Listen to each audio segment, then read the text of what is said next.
There are three categories of issues that should be distinguished when we talk about Fed independence. The first is monetary policy, setting the interest rate, deciding how much fuel is going to be given to the economy versus restraint for inflation. History teaches that the Fed should be autonomous and independent there, and that when the political process gets in their way, the result is more inflation, less economic stability, and ultimately higher interest rates. That lesson is clear and needs to be insisted on. The second is issues relating to financial regulation and financial stability.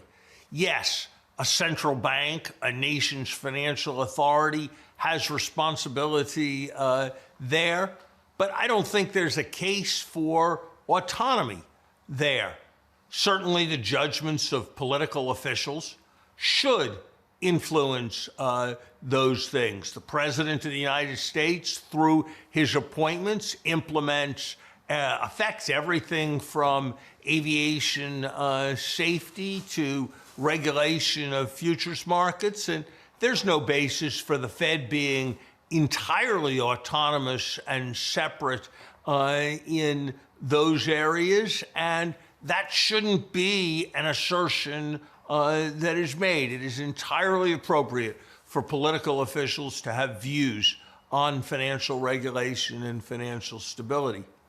And there's a third set of areas, what you might call public policy liberal arts: education, the environment, inequality, diversity, which really are not the mission of the Fed, are not centrally linked to the role of a central bank.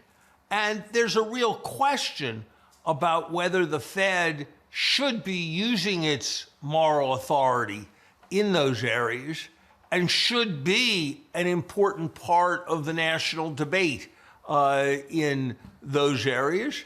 And I think that concerns that there have at some points been overreach in what you might think of as public policy liberal arts are quite legitimate. And I think Secretary Bessent is right to be raising a question there.